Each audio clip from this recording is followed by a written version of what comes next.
This is Fantology. You may have heard of us. All right, what's up, Diamonds? This is Steven, your host with Ontology Podcast.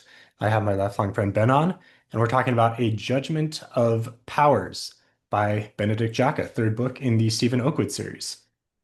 Yeah. And I must say that this is the third book in the series, and every year I start kind of checking NetGalley, be like, are we gonna get the arc to the next Stephen Oakwood book? Because it's kind of these are like one of the few series that I'm like taking the time to read individually. So I kind of, am a little bit more invested in it. And B, like it's hmm always fun. It's so far it's been a fun, little thing to look forward to. Like a slow drip serialized TV show almost. Yeah, that's a pretty good comparison. I don't remember exactly the release dates, but it does feel like they're pretty steady, like annual Yeah. releases. They're obviously not long books, which I think is something we can talk about. But I think after three, it seems that now we're kind of moving into a new realm of the series. But I think this third book especially was like, I mean, it was a lot of setup, there's a lot of planning, there's a lot of introspection, and then some action. But I was maybe a little, I don't know, surprised, but like, it really stood out to me more in this one than the other books, and even more than like the Alex Ferris books. I just felt like not a whole lot happened, but it was still Yeah. pretty good. Yeah, so I definitely I want to save a lot of my thoughts until the spoiler section, but I do think there's two things that I want to compare this to. Well, I guess three things. A, like the previous two books in the series. B, Alex Verus, and then three, Dresden Files, because that's kind of like what Alex Verus is always compared to, and kind of like this has hmm a similar. This is like I always kind of think like early, like if Dresden was like a new adult, you know what I mean? Like what would he be like? And so, um, if I remember correctly, the first three Dresden Files books seemed more of like a one-off adventure. And that was kind of before I feel like after the third Dresden book, and it's been a while, but like that's kind of when the interconnectedness of it all and start like a kind of overarching narrative kind of started to stick together. I don't know, like in terms of this book, it seems like there has always been that narrative, and these are less like one-off adventures, but it hmm does feel like the series is kind of slowly adding in this overarching narrative to it that is going to become more important. Yeah, Dresden, it's been a while since those early books as well, but if I remember right, the first like five each kind of introduced a different Like faction. faction, yeah, Yeah, and then they kind of started to come together, and more elements got introduced, and then they were recurring, and the books just kind of got like bigger scale, more pages, etc. as it's gone on. Alex Varys, that comparison, I feel like that was even, I mean, sure, the early books were a little one-offy as well, and it's also been a while since I've read those early books, but it did seem like in both of those examples, just like more notable events were happening. well, I think that the stakes felt much, and so I'm hesitant to say if this is a good or bad thing, because at one level I feel like kind of I feel like Alex Ferris in Dresden kind of had the early 2000s not sitcom, but like TV show vibe, where it's like every episode Uh-huh. is like a different adventure that they go on. It's kind of self-contained, but like you also kind of have something that some narrative that applies to the whole season. Like think about Psych or like all these kind of even like Breaking Bad to an extent, like all these kind of episodes where each episode needs a self-contained story. Whereas this series feels much more of like, yes, there's going to be like a typical narrative structure of like rising action and climax and falling action, but it's not like it's a little bit more continuous. They're not as like discrete stories. You know what I mean? Like you're not going hmm to have, like a character that you're introduced to at the beginning that you end up saving in the end, and that friendship has is like just self-contained to that story. You know what I mean? So I feel Yeah. like that maybe makes it feel like not as much is happening, and like the stakes are a little smaller, but also it like lends itself to like a more realistic narrative overall. Mhm. Yeah, one big difference there is Dresden's kind of like the most exciting week of Dresden's Year is that Hmm. adventure that we're getting in the book. It's like And 24 so, hours. Yeah. yeah, yeah, varying lengths depending on what story it is, right? Yeah. But in Stephen Oakwood, there's really no time skips. There are times where it's kind of like, oh, we fast forward through July and now we're into Yeah. fall, and but it's really, we're really kind of going through this guy's life. And yeah, the stakes maybe feel different because we're following we're following someone who maybe doesn't seem like the main character in the story quite yet. Yeah. Like if you're gonna say Yeah. who's doing the most, who fits more of like your stereotypical or prototypical main character, I would say like Calhoun maybe Yeah. is more of like a heroic main character type figure that is interesting, but we don't really know what's going on in his head. We just know what's going on in Steven's head, and so Hmm. it'll be interesting to kind of get that like, build up of Yeah. this kind of zero to hero type of guy who it seems like that's where we're going. Yeah, exactly. And I think like what we've kind of been hinting at is it's a very hard line to walk, right? Of like how much can you do the slow burn build before you start to like peter off interest? And so I think that that's probably going to be what a lot of our Hmm. conversation revolves around in like the spoiler chat, where it's like, does this do enough to keep you hooked? Does it, does there have to be like larger stakes at some point, like before? I don't, those are all like important questions to ask, I think, for this book. Because I think Yeah. when once you're 3 books deep, you're kind of like you've made a certain investment of time, even if they're shorter books, like you're still like, okay, I'm gonna need to start seeing how this is gonna pay off going forward. Yeah, for sure. And it kind of made me wonder, would it be better, or I don't know, could it be subjectively better to have, instead of he's planning on doing six, or he's planning on doing 12 books, I Hmm. presumably kind of in this same type of structure. Would it be better to have six more like medium-sized books? And so you have each book is maybe a little bit more to it, and you're able to look at it from beginning to end and think, okay, all this stuff happened. Whereas Yeah, I think that the downside of the shorter 12 book thing is the same thing that I struggle with Alex Veris is thinking back, I can't like remember what happened in any one given Alex Veris book. yeah, And kind of the same here. I mean, there's only three, so it's not as hard, but I bet later on in the series, I'll be like, oh, what happened in book four? I don't know, yeah, because it just kind of yep, seems like a continuous story all the way through. But with Dresden, I mean, first of all, I guess the titles in Dresden are a little more distinctive, but also they were so separate in like, this is the adventure, here's what's going yeah. on, here's the enemy, and so it And just evokes a little bit more, yeah, well, yeah, it even makes it with more even with memorable. Dresden, you can be like, oh, let me think about the vampire novels, and you can kind of like maybe those blend Hmm. together, but you can kind of narrow it down to like the 3 or 4 vampire novels, or like let me think about the werewolf like adventures that like happened. You know what I mean? And Hmm. so you can kind of like I don't know, maybe if you're not like sure what number those books are, they're still like distinctive in your head. Versus this one, it would be like, oh, what, I don't know, like which it's like where did you fight this battle? Was it at the house or was it at the uh you know, what like industrial compound? You know what I mean? Uh-huh. So Uh-huh. um yeah, that's a good point. I think that it's also when if like I don't want to say only 1 book a year, but like you can think 12 years is like a pretty long time to like invest in a series. And if they're only like not again, I hesitate to say only because like I've never written anything like this, but like if it's 12 years and you're only getting like a 250-page book once a year, it's like that seems like a large just time commitment to ask of people being along for the ride.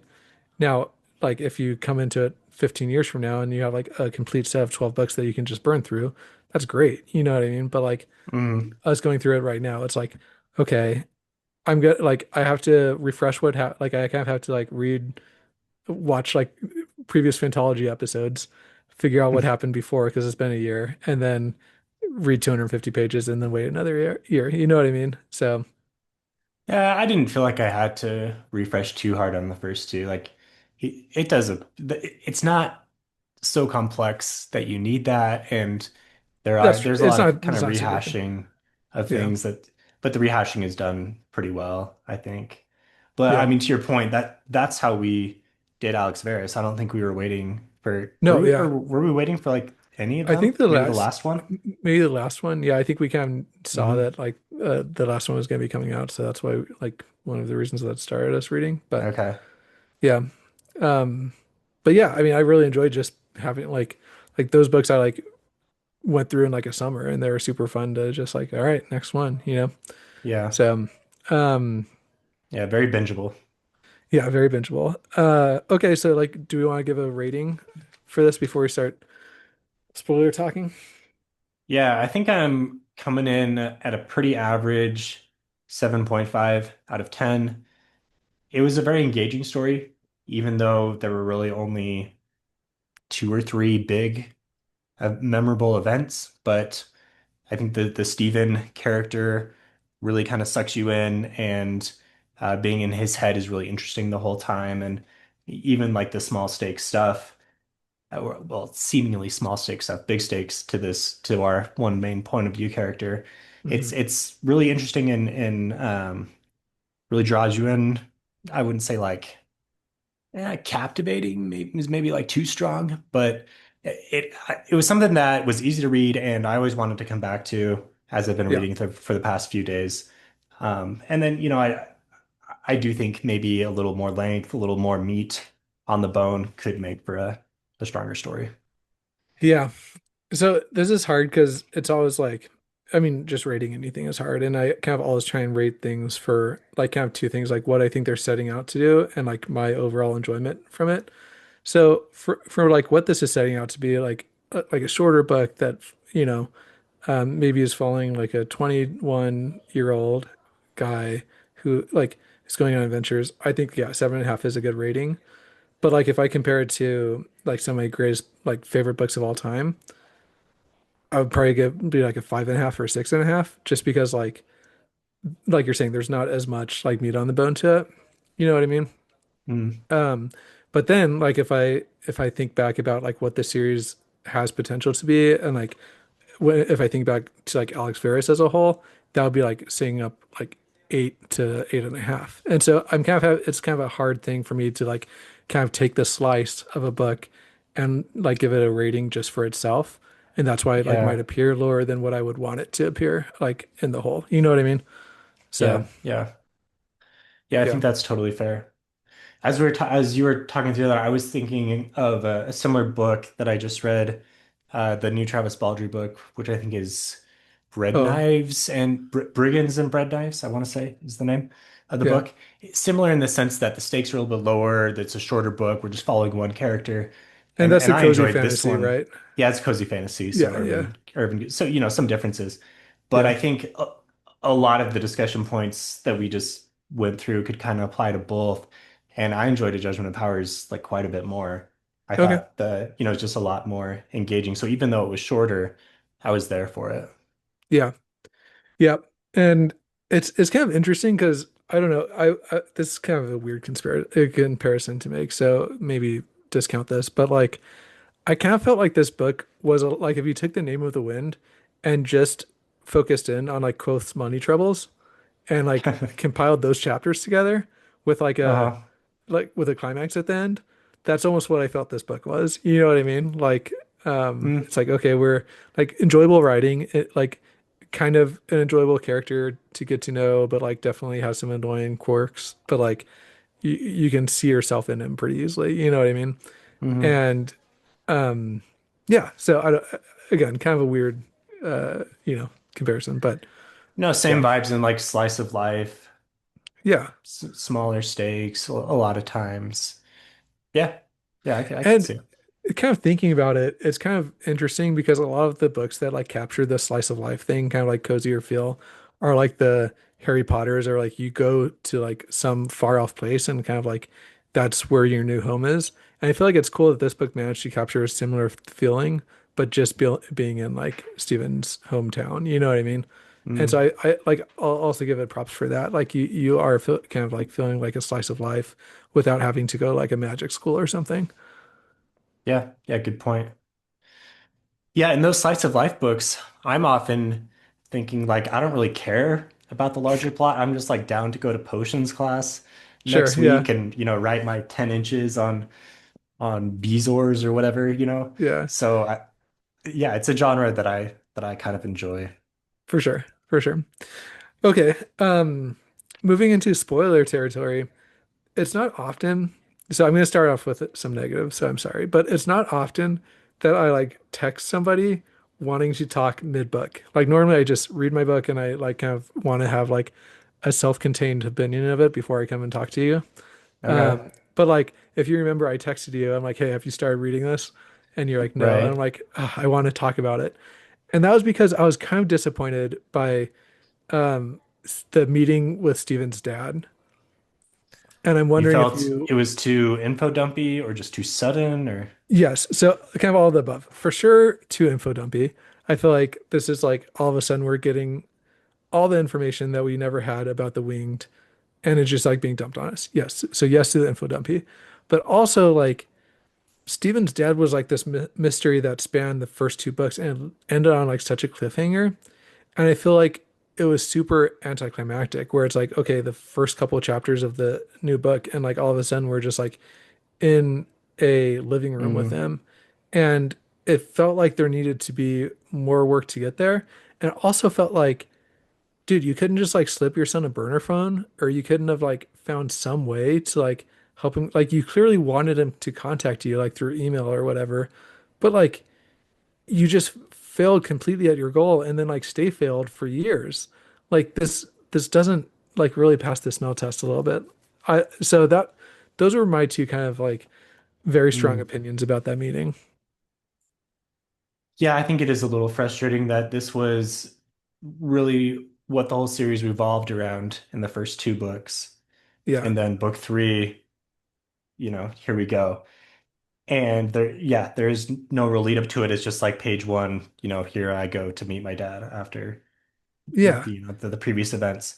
So yeah, Like it probably would have been yeah. a little more dramatic if you know, dad was being held somewhere and like the result of a mission at the end of the book was to get another clue to his whereabouts or another step toward that. I mean, that's what if you reference these like 2000 serial shows, that's what those shows are all about. They've got Right. the series long or the season long mystery every like 3 or 4 episodes, something important happens for that Yeah. mystery, and then we forget about it for the not that this is like the best way to do TV, but No, that yeah, is but kind of what a lot of these are, but it wasn't the case at all here. It was just kind of like this is the big thing until now it's resolved. and it just like, and I think it killed me because it was such a cliffhanger of book two where he like found the book and like it ended on like the first translated line or whatever, it's something like that. And then like I'm like, why couldn't have this meeting have happened at the end of book two to kind of like put a bow on it?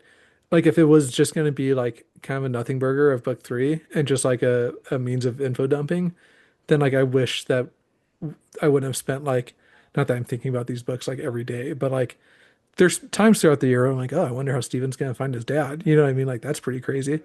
And then it just, yeah. And then without there being like a super great explanation about why his dad had to like stay gone for 5 years, or however long, I think it's about 5 years, you know?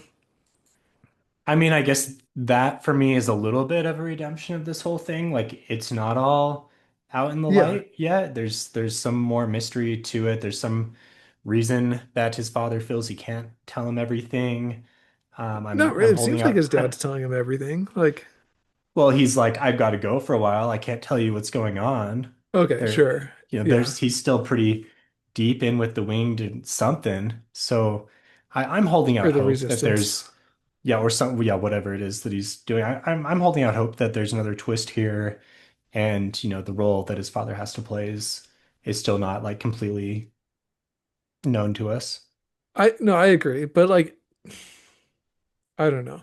Like it kind of gives some warning signs for me of like what the payoffs are going to feel like in the series when like this is a first big promised payoff that like didn't really hit the way that I wanted it to. You know Mm. what I mean? Whereas like, okay, this is like a defining element of this character's personage. Like like find his dad, find his dad, find his dad. And he even kind of references that throughout the book. Like I've been so motivated by like one task and that was finding my dad. And like and then it's like, okay, well, what now? You know? And so I Hmm. I I will say kind of to play my own devil's advocate, I think that it might be more true to life. Like, and I think that one thing that this book does really good is that there's no like, or like a lot of things are just kind of true to life. You know what I mean? Like money struggles or your like ability to forgive people or your ability to, um, like bring together a crew that goes and robs people. Like all these things, like the book does a really good job of like thinking about like what would actually happen if like a 21-year-old kid like tried to do this. Uh, And I think that this is kind of like a similar thing. Like, what would happen if a father had to just like up and leave his kid because he felt like their lives were going to be threatened, and like the the dad probably wouldn't handle it perfectly, and the son would like like probably feel a little bit let down by the whole thing, even when he succeeds in finding his dad. So mhm. like I can see that being the case. I just like as a reader, it left something to be desired there. You know? Yeah, it didn't feel like it had like a classic bow tied around it of like, oh, here's how all the pieces fit together. It's just kind of like, oh, this is happening now. And Yeah. for And I better think or for worse. I think it was expound like maybe highlighted by the fact that like it was very info dumpy and like oh gosh, like my like critiquing like again a lot of times in the book like when I'm reading books I'm not like thinking about how I'm going to review the book, right? Like I read because I enjoy reading, you know what I mean? But like it kind of took me out and like okay, this is the info dump chapter, you know what I mean? Which kind of like isn't great, you know what I mean? Um Yeah, and that's kind so of where I go back to if we combined some of these books together and, smashed it into one book, would it be more satisfying? We've yeah. got maybe one book, 750 pages. It's all about the dad.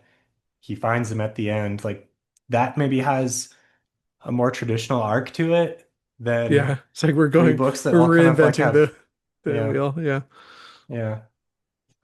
But yeah, yeah. So anyway, that was my biggest pet peeve in the book. So I feel like there's nothing like it's only going to go up from there. So I'm sorry, mm, listeners, that you had to listen to my rant about that, but that is, um, yeah, that was my primary pet peeve. mm. I mean, I feel like the reason for that was to propel the story forward into, the rest of the book, which was now we know a lot more about the winged. We know about these demon diamond things that can influence and we learn, just like a little bit more about the bigger picture and Stephen learns more about his role in things and kind of readjusts his goals and desires and figures out where he fits in all of this. So I think that it led in well, but it did kind of do it maybe like a little ham fist right Hmm. at the beginning. Yeah. Yeah. And so, okay, let's talk about like the winged because a lot of the info dump that we got there was crazy. Like first, we learned that there's like another like a third organization, right? Like we have like the houses, we have the winged, and then what was the like dragon or whatever? Yeah. I think they call him the Order of the Dragon. Yeah, the Order of the Dragon. So, which is kind of interesting that we haven't like this is something that we are completely unaware of before this info dump. Right. And then we learned that they are the ones that control the like world order. Like it's not George Soros, it's the winged, right? Like that is Uh-huh. kind of like what we're Well, being asked to yeah. believe. Well, it's like the winged and the dragon people together are Yeah. like, you know, it's not the And lizard like people.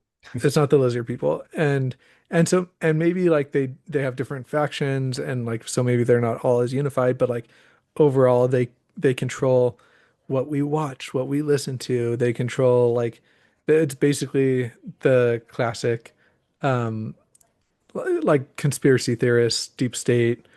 Hmm. You don't actually have any agency. You're just a pawn of consumerism and whatever the corporations want you to think and feel. And that's like all Hmm. the major. And so like that also, sorry, just like that was another thing that bugged me about that conversation. It just felt very one dimensional. Like, oh, this is like the human population is just being controlled by elites. You know what I mean? And it felt like that was kind of a political, uh, like I don't know, commentary, you know? It definitely is. Benedict Jagger definitely does not like the whole like elitist part of human society. Like that's something that's been in all of his books. No, and I agree. I think it's fine to not like the, you know, big, you know, the billionaire class of the world.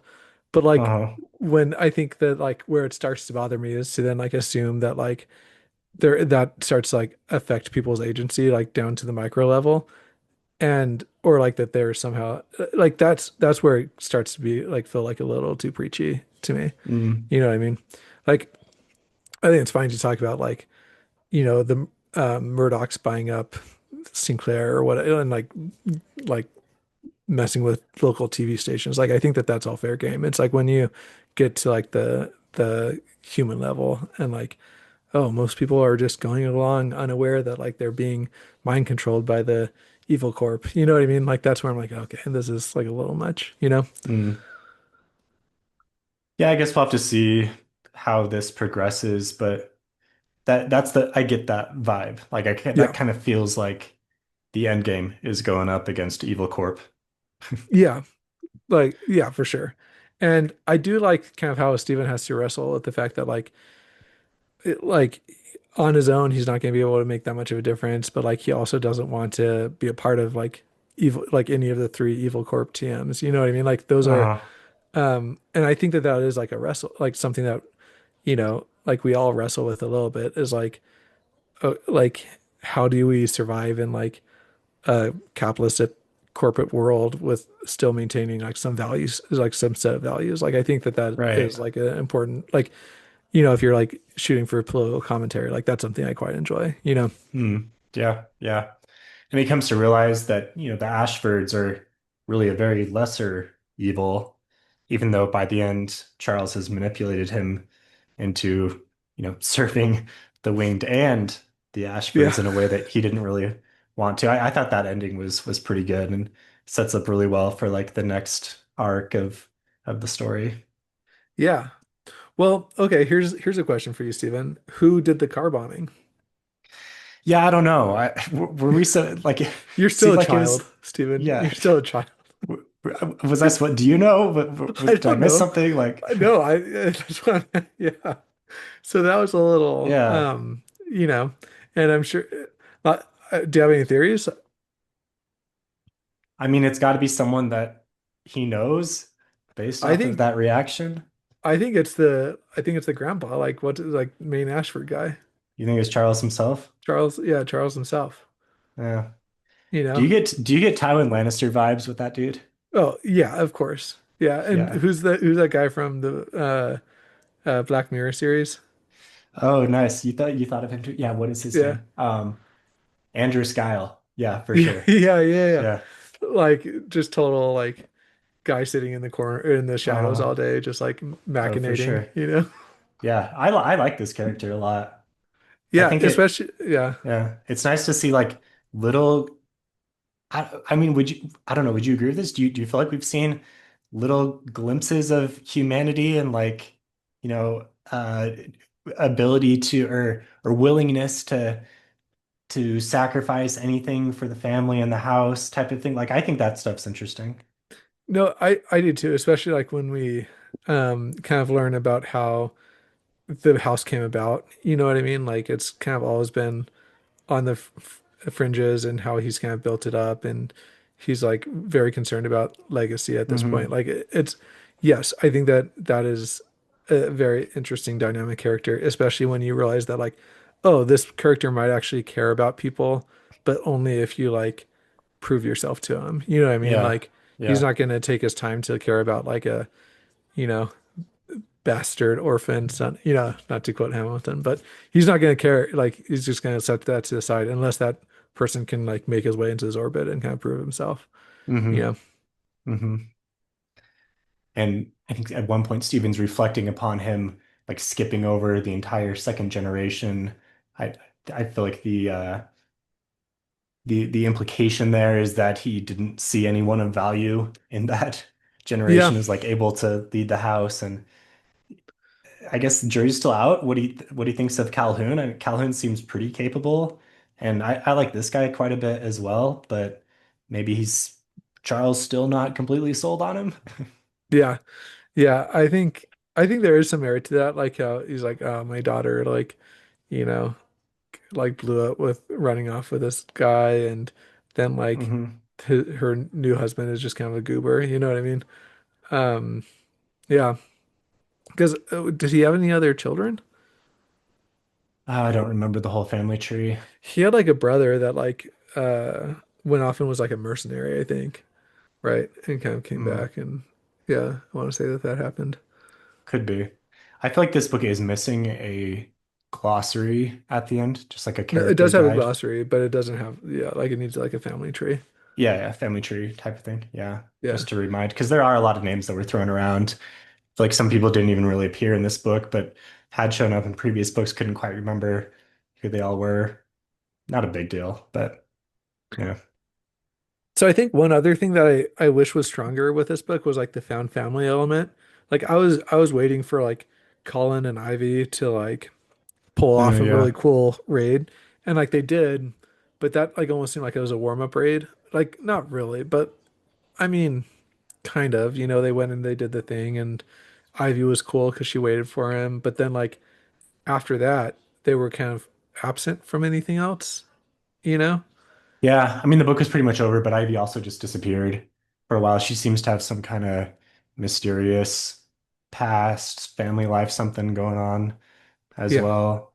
Yeah. And all of Steven's other friends kind of disappeared, except when they got together playing video games that one day. Yeah, it's kind of like they're I don't know. It's like they're like a part of a B-roll edit. You know what I mean? Where it's like, oh, Steven needs to take a phone call. Like, let's show him playing video games until he like steps out of the room, you know? Uh-huh.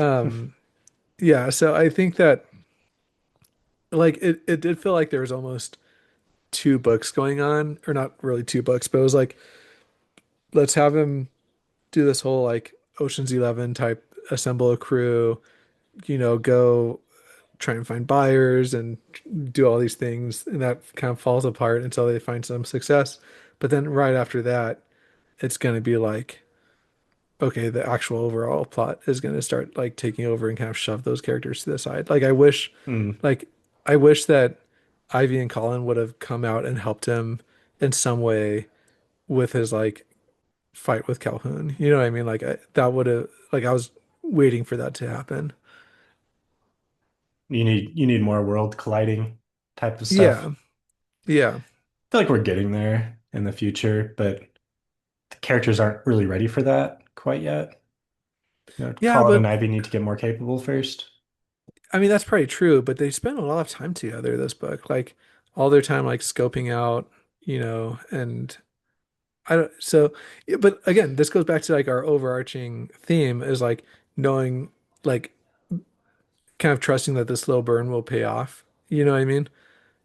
hmm Because like again, this is like an element of slow burn where it's like, okay, we have this like crew that he assembled. They did like a couple things together, and now we're just gonna like put that on hold until next book. You know what I mean?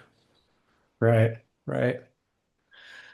I mean, to be fair, if we're going back to Name of the Wind, like Quoth's got his crew at the university, but they're not always involved in his journeyings and adventures in the rest of the book. So it's not like this is a requirement, but I do think eventually they're going to come together. Yeah. I mean, if they were there for that fight at the well at the end, I don't see how they could have realistically survived based off of what was going on and like the power that was being thrown around. Yeah, I mean, I don't know if involved, but like I, warning him somehow, like he's like, "Hey, Colin, um, come and fly your drone around or whatever," and then he gets like a call that there's like Uh-huh. snipers on the roof or something. You know what I mean? And side note, I don't, dude. I've only been to London once, but like it doesn't strike me as a place that you could just be zipping around drones. Like, uh, but Yeah, I mean, it seems like they're in more remote places, not like touristy London most of the yeah, time. that's fair. But drones are also kind of loud, like they're not like stealthy instruments of reconnaissance, like Well, that's why they're doing their raids at night, yeah, that's true. mostly. That's Yeah. fair. Yeah. I thought the end was fun. That whole sequence. The fighting was pretty entertaining. It was fun to see, even though we don't really understand all the sigils that Calhoun was using and Vermilion was using. It was still fun to see like what was possible. I think we kind of got a glimpse of this at the end of the first book when there's kind of a similar level of power fight going on. And so this is like Yeah. a good hint at like, okay, like this could become more of the norm down the road. Yeah, I agree. I also felt like I'm like, dude, Steven, of all the sigils you could have made, why that one? You know, like after I saw like some of the ones that Calhoun, I'm like, one that stops bullets would be pretty cool. Or like, Well, he doesn't have access to the right well class and I everything don't to know, get man. that He's type he of stuff. decided what he wanted to make and then made it happen, Like I feel like you gotta like who knows what a bullet stopping one like is that can that only come from like a plus well or like what kind of Oh power does yeah. that Oh yeah. oh That takes yeah, so okay. much power. That's Just, just A you plus, know, not a C plus pounds well. and pounds of money to buy that one. But I don't know, like of all the things he could have set his sights on, he got like the equivalent of like pepper spray, Like it just It's a could little more powerful. I mean, it's basically a non-lethal gun is what yeah. he ended up getting. And yeah, Yeah. not only that's a good way. Like almost like pepper spray. Well, I mean, it like fully knocks you out and puts you out of the fight. Yeah. I did think it was a little brutal that he decided the way he was going to test this was on just like animal victims throughout London. Some people are definitely going to be turned off by that. Like Ryan would not like reading this, was what was my I could see initial that, but thought. like what else are you gonna do? Yeah, I mean, it makes sense. What else can you do? You've got to test it somehow. Like you're But gonna go it up to was, just a random dude on the street and be like, all right, look into my eyes. I mean, he did have the thought if he's going to go find that guy that beat him up earlier, but that makes sense. You don't want to be trying to Permanently do, yeah. blind somebody. Or you don't know what Especially it's going to do. You might accidentally kill someone. It makes sense to do it on animals, but it is a little brutal. it is a little brutal, but like, I appreciate the thought. I think yeah, and I do like the concept and I like how he's sticking to his values of like finding a non-lethal way of dealing with things that like is pretty Hmm. foolproof. And like I thought it was cool how his dad like found like the communist era plans or whatever like that he could build from. Like that all like really did a lot to like build up the world. Like, oh, how are we like how are governments around the world using these things and like, oh, let's see if we can like take inspiration of that. It's pretty cool. Hmm. It'll definitely be interesting as the series progresses to see how his lines drawn in the sand that are pretty firm now continue to be stretched. That was a big thing in the Alex Verus series. So, Yeah, I there mean, he eventually in doesn't want to Alex kill Ferris anyone, he's but just murdering eventually, people. Yeah. eventually, is he going to do that? It's hard to say, but he's in a position, he gets in these more and more impossible situations where it's like there's no good choices. What can you do? And sometimes that's a little frustrating to me because, I mean, it's not like the character actively choosing to go across their line, but they have to. But it's like, well, if they don't, they're just going to be, Yeah. they're letting. I think we had this conversation with one of the later Alex Verus books. It's interesting, but also frustrating because I feel like it doesn't even give the character like a choice A choice. Yeah. necessarily. It's Yeah. survival or violate my principle. And it's like, well, you're gonna survive. Yeah. Yeah. This will uh there was a political conversation I was listening to where somebody was like asked I don't want to say like names because I don't want to make it like a political thing, but they like asked a popular Okay. political commentator like if they would ever lie to like save their family's life, and that guy was like, I would never find myself in that situation. Like I would have made different Uh, choices leading up to that moment where I wouldn't be in that situation. And so anyway, it's like, yeah, like of course you'd tell like a lie to like of course you'd violate like a core principle of not lying in order to like save your life. But like, yeah, it's the same thing, right? Like, yeah, I still remember though. Do you remember that scene in Alex Ferris of like with the gang members in that house? just like going through. I don't want to like do a ton of spoilers, but there's a high body count at Mm, the end of one of those. I don't remember, Okay, but okay. I That was I a believe you. Yeah. yeah. But yes, like I agree that like Steven will have like the lines that he's drawing right now tested, and I think that that's cool that we're like seeing those lines being formed because like a lot of times you just kind of jump into like a fully formed character that's like, oh, my, I was raised to think that killing is bad, therefore I have like this strong moral intuition that killing is bad versus like Steven where he's like kind of Hmm. undecided and he like like in book two or whatever, like where he approached like and was able to potentially take the easy way out and kill somebody in order to make his life easier. Like he didn't do that, and so now he's like has that core tenet to himself. I think I really like that aspect of kind of growing with Steven. Hmm. So I think that's cool. Um, yeah, and I do like kind of that we're seeing him grow bit by bit. What do you think about like the foreshadowing of like where he kind of sees himself standing like as a independent, like tall figure, like in the midst of this clash of these worlds. Do you remember that paragraph? No, I don't. Did I skip that paragraph? I don't, it was Is that like, towards the end? no, it was near the beginning where he was like deciding whether he wanted to ally with like the winged or the like Ashfords or, and it was like when he was like when he decided to make his own like new sigil and like kind of do the rating thing, and he's like, I caught like a glimpse of like a future self where I was like able to stand independently and like take on Mm. like the powers that be.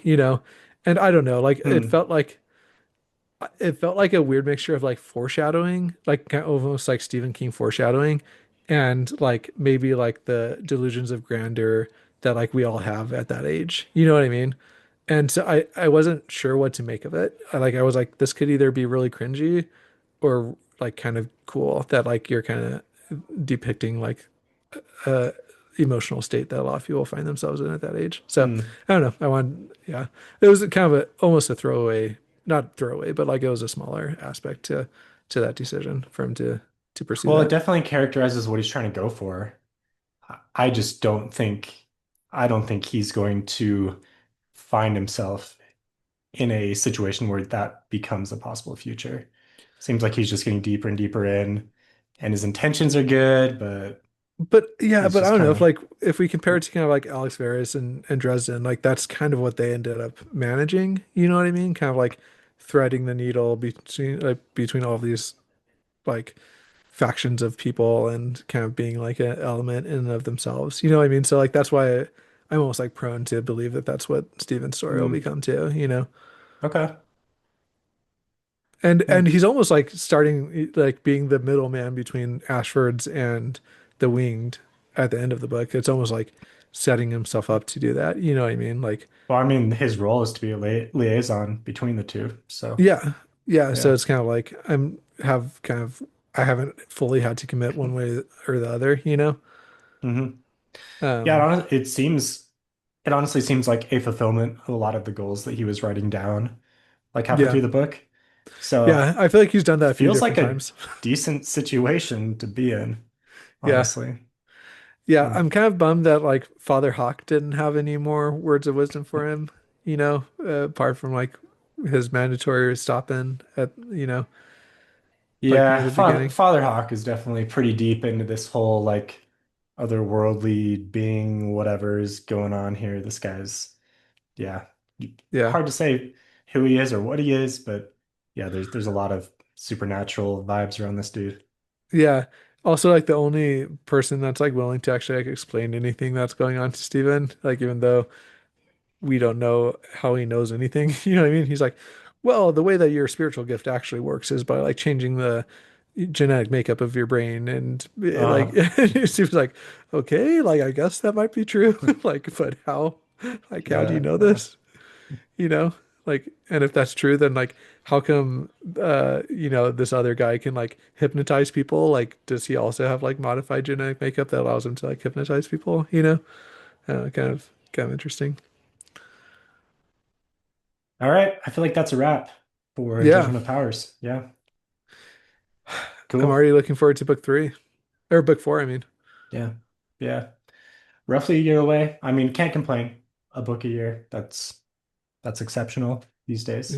Yeah. Yeah. So if you want to chat about this book, anything else in the series, Alex Verus, Dresden, any other fantasy stuff, you can hop on our Discord.